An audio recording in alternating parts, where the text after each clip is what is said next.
দুনিয়ার সুন্দরের জন্য আমরা অনেক চিন্তা ফিকির করি। আমার ঘরটা সুন্দর লাগবে, আমার পরিবেশটা সুন্দর লাগবে, ঘরের ভিতরে ফ্রিজ লাগবে, ঘরের ভিতরে এসি লাগবে, ঘরের ভিতরে বিভিন্ন আইটেমের জিনিসপত্র লাগবে ঘরটা সুন্দর করে সুখে শান্তিতে থাকার জন্য, তাই না?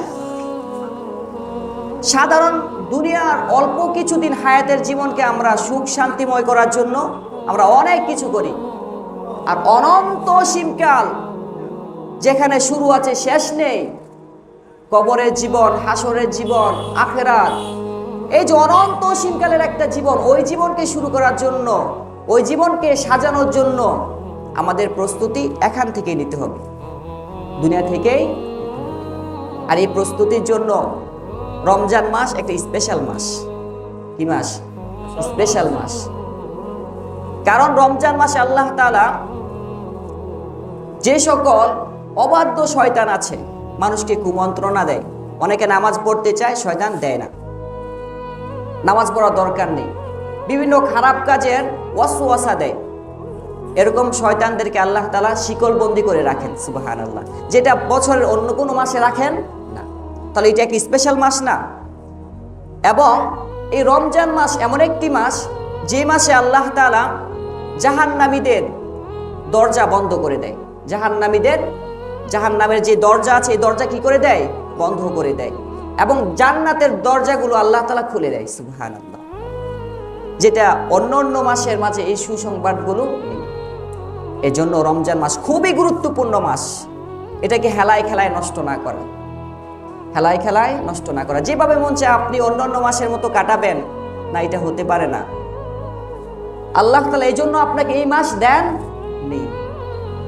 এই জন্য দেখা যায় রমজান মাসে অন্য অন্য সময় মসজিদে যেরকম মুসল্লি থাকে এর চাইতে একটু বেশি থাকে না? মুসল্লিরা একটু বেশি নামাজি হয়, অনেকে রোজা রাখে, ছোট ছোট বাচ্চারা পর্যন্ত অনেকে রোজা রাখে। সারা বছর অন্য অন্য মাসে ফ্যামিলিগুলোতে কোরআন খতম না হলো, রমজান মাসে অন্তত একটা হলেও খতম দেওয়ার চেষ্টা করে না?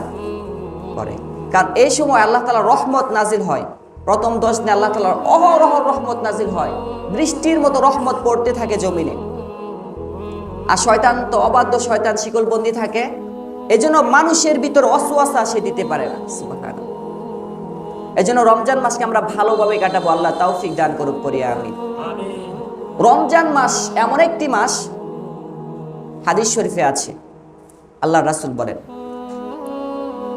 রমজান মাসে যদি কেউ ঈমানের সাথে সওয়াবের আশায় রোজা রাখে, মান সামা রমাদান ঈমানাও ওয়া ইহতিসাবা গুফিরা লাহু মা তাকদ্দামা মিন যামবিক। আল্লাহর হাবিব বলেন, রমজান মাসে যদি কোনো ব্যক্তি ঈমান নিয়ে সওয়াবের আশায় রমজানের রোজাগুলো রাখে, তাহলে আল্লাহ রাব্বুল আলামিন গুফিরা লাহু মা তাকদ্দামা মিন যামবিক, আল্লাহ রাব্বুল আলামিন তার পিছনের জীবনের সমস্ত গুনাহ খাতাগুলোকে মাফ করে দিবেন। কত বড় বরকতপূর্ণ এই মাস! রমজানের রোজা রাখলেই আল্লাহ তাআলা আমাদের গুনাহ মাফ করে দিবেন। এজন্য সবগুলো রোজা রাখা চাই। আল্লাহ তাআলা বলেন, আস-সাওমু লি ওয়া আনা আজসি বিহি, বান্দা রোজা আমার জন্য রাখে। বান্দা যদি চাইতো গোপনে সে পানি খেতে পারত, আহার করতে পারত, মানুষকে না দেখিয়ে গোপনে যা মন চায় সে তাই করতে পারত। যেহেতু বান্দা রোজা একমাত্র আমার জন্য রাখে, মনে রেখো আমি আল্লাহ তাআলা তার প্রতিদান আমি আল্লাহ তাআলা নিজ হাতেই দিব, সুবহানাল্লাহ।